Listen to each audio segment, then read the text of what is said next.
नेहरा जी का डाउट है कि सर 2:3 है और प्रत्येक संख्या में 20 घटाने पर वह अनुपात 4:5 हो जाता है, तो बड़ी संख्या ज्ञात करो। तो बेटा ऐसे सवालों में हमेशा ये चीज़ ध्यान रखते हैं। अब आप सोचो कि पहले 2 यूनिट था, इसमें से अगर 20 यूनिट घटा रहे हैं तो 4 यूनिट कैसे हो सकता है, कभी संख्या बढ़ कैसे सकती है।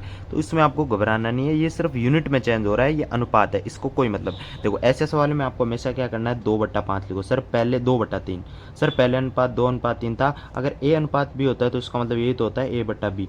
वैसे ही 2:3 का मतलब है 2/3।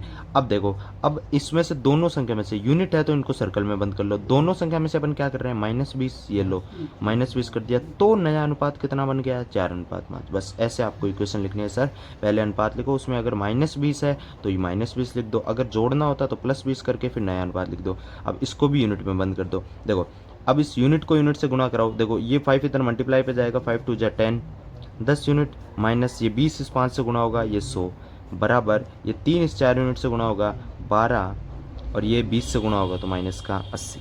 ये चीज़ आपको समझ आ गई अच्छे से। जब इतना कैलकुलेशन सोल्व कर लिया उसके बाद देखो ये 10 यूनिट उधर जाएगी, 12 यूनिट के माइनस में आएगी, यानी 12 यूनिट माइनस 10 यूनिट, और ये 100 माइनस का 100, ये प्लस का इधर आएगा, -100 प्लस का 80। ये चीज़ समझ आ गई आपको। अब देखो ये 2 यूनिट का मान अपना कितना आया, -20 आया। 1 यूनिट का मान आया -10, यानी 1 यूनिट -10 इसलिए आ रहा है क्योंकि ये संख्या घट रही है। -10 समझ आ गया।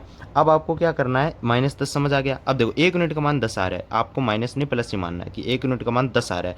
अब आपसे पूछे बड़ी संख्या, तो हमेशा ध्यान रखना ऐसे सिचुएशन में जो नया अनुपात होता है ना, उसको आप मद्देनजर रख के आंसर नहीं बताओगे। पहले का जो अनुपात दे रखा है 2:3, उसमें बड़ी संख्या देखो, सर बड़ी संख्या 3 है, छोटी संख्या 2 है, तो ये बड़ी संख्या यानी 3 यूनिट का मान बताना। जब 1 यूनिट का मान 10 है तो 3 यूनिट का मान 3 × 10 आपको करना है, और आपका फाइनल आंसर आएगा 30। ऐसे सवालों में ऐसे ही करना है। चलो मैं एक सवाल आपको देता हूँ, इसका आप सॉल्यूशन करोगे और कमेंट में आंसर बताओगे कि पहले संख्या का अनुपात 4:5 था और दोनों संख्या में से 30 घटा दिया गया, दोनों संख्या में से 30 घटा दिया गया तो अनुपात 3:4 हो गया। तो बताओ पहले दोनों संख्याओं का योग कितना था, योग बताओ संख्याओं का। इसका कमेंट आंसर में करो, और किसी भी बच्चे को कोई भी डाउट हो मुझे इंस्टा पे, टेलीग्राम पे कहीं भी मैसेज करो, मैं उसका डाउट पे वीडियो बना के यूट्यूब पे अपलोड कर दूंगा। Thank you so much.